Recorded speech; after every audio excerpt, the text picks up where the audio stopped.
मुख्यमंत्री देवेंद्र फडणवीस यांच्या हस्ते छत्रपती संभाजीनगरमधील श्रेयस आयुर्वेदिक कॉलेज आणि हॉस्पिटल रिसर्च सेंटरच्या नव्या इमारतीचं उद्घाटन पार पडलं। अथर्व वेदांमध्येच आपलं आयुर्वेद सापडतं, भविष्यात आयुर्वेदासाठी सुवर्णकाळ येणार असं वक्तव्य मुख्यमंत्री देवेंद्र फडणवीस यांनी केलंय। केंद्र सरकारने 23 सप्टेंबर हा आयुर्वेद दिवस म्हणून जाहीर केला। पंतप्रधान मोदींनी आयुर्वेदिक कॉलेजची संख्या 3 पटीने वाढवली आणि आयुर्वेदिक कॉलेजसाठी केंद्र सरकार आणि राज्य सरकारच्या आणखी योजना सुद्धा देता येतील अशी सांगड आपण घालू असंही फडणवीसांनी स्पष्ट केलं आहे।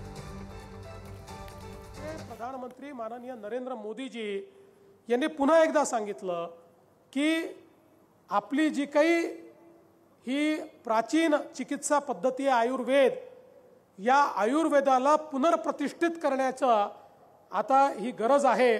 मोठ्या प्रमाणात शिक्षणामध्ये आपले कॉलेजेस सुरू झाले, संशोधन सुरू झालं। ॲलोपॅथी सोबत आयुर्वेदाचाही विचार हा आपल्या सगळ्या चिकित्सा पद्धतीमध्ये करण्याची प्रक्रिया ही माननीय मोदी साहेबांनी सुरू केली।